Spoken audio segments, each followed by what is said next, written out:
I'm Toy Lancaster, Youth Services Manager for the Lexington Public Library.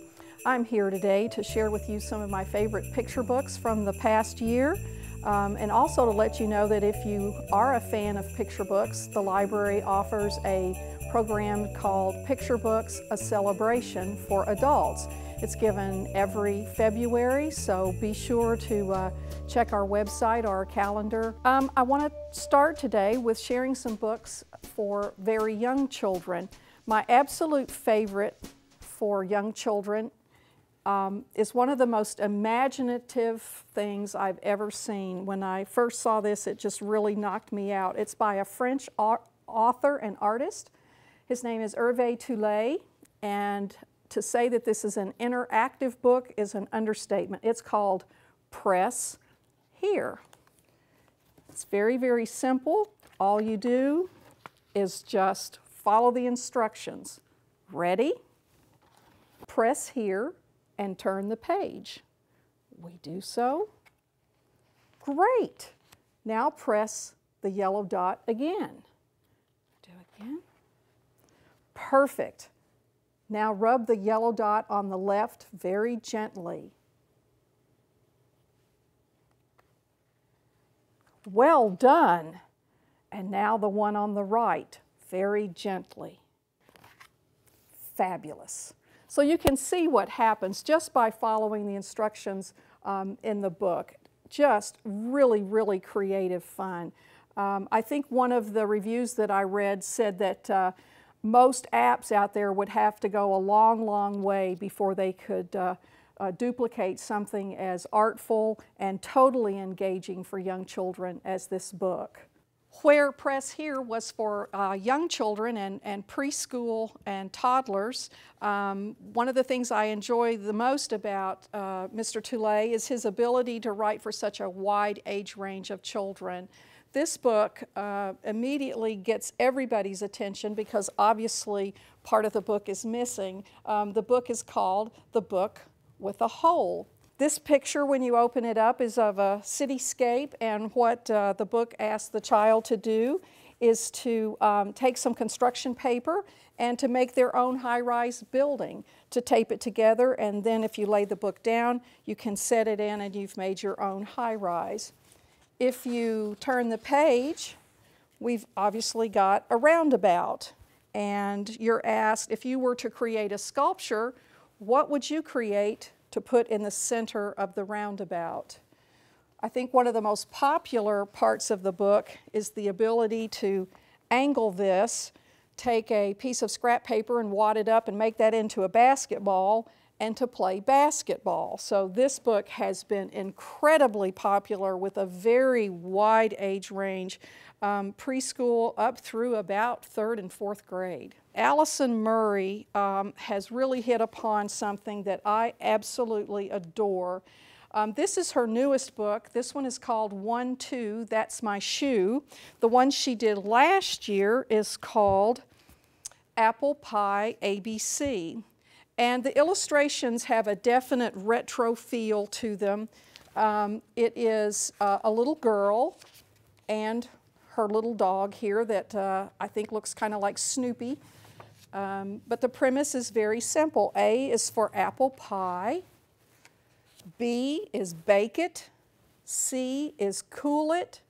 D is dish it out. So the whole story arc is going to follow this apple pie and what happens obviously with a dog that is also a fan of apple pie.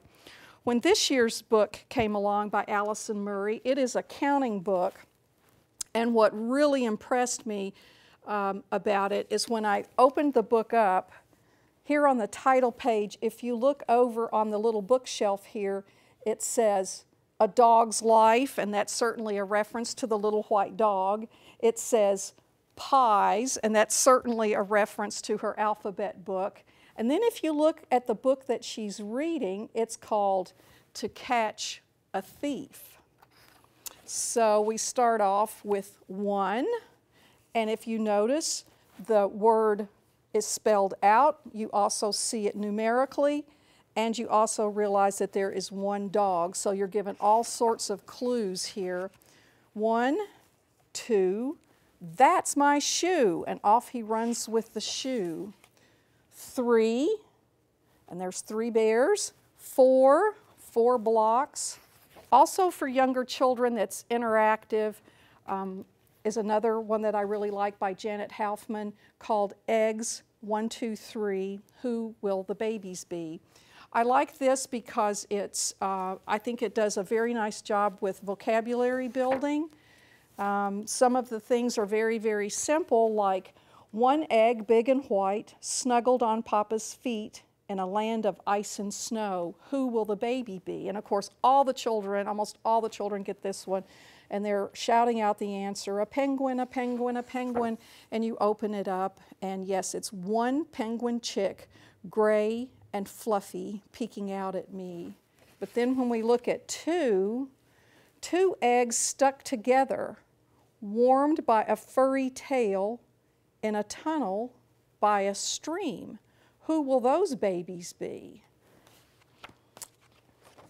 And it's 2 platypus puggles with bills like ducks, slurping milk like kittens. The children really enjoyed learning that a baby platypus was called a puggle, and also they had a lot of questions about platypus. So this book goes 1 through 10, very delightful. You can see the caterpillars are munching, munching, munching, a lot of rhythm. Just a very, very engaging book for young children. Another book with a rhyming text that I really liked, just really loved this book. It's called Green by Laura Vaccaro Seeger.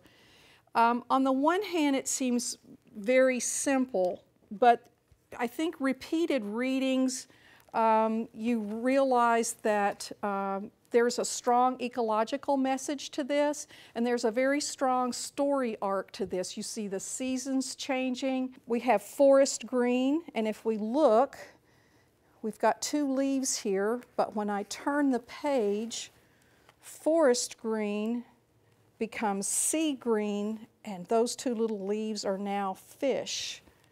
And if we look, the sea turtle has got cut out bubbles here that you can feel with your finger, and when you turn the page, sea green becomes lime green, and they become blemishes on our lime.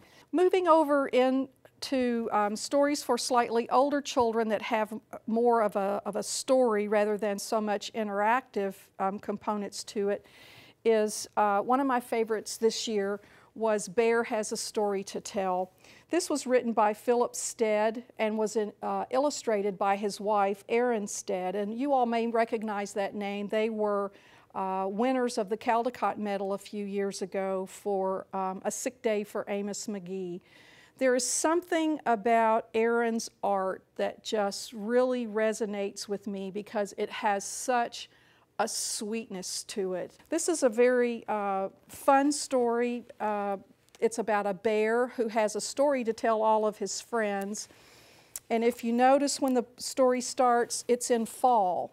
And this is in his attempts to go around and to gather up all of his friends to tell them the story.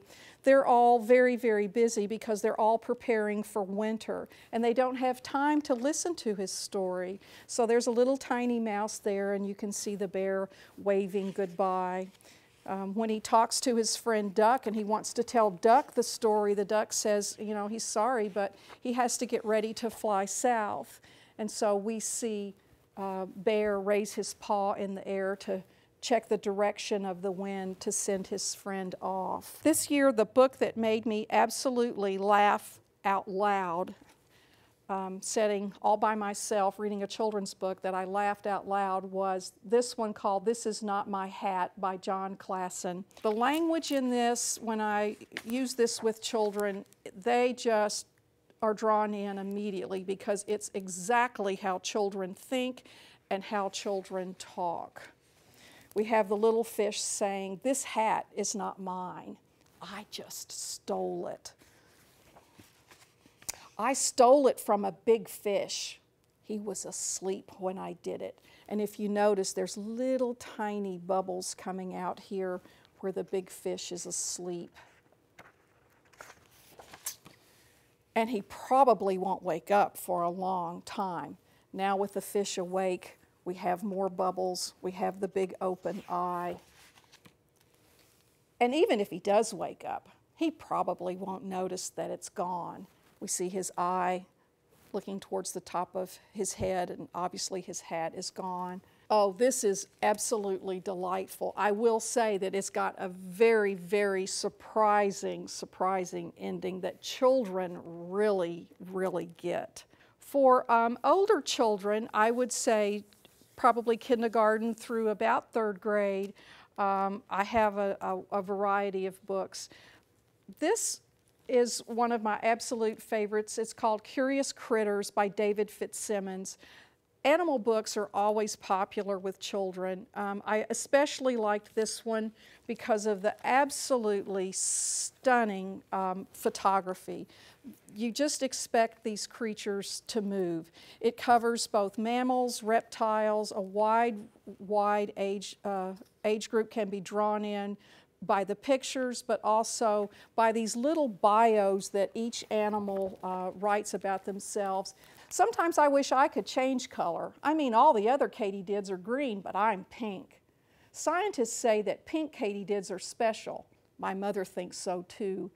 I chose this next one just for the language. Again, the humor I think is very sophisticated. I think one of the reviewers said that this was Monty Python-esque humor, and I thought that is exactly perfect.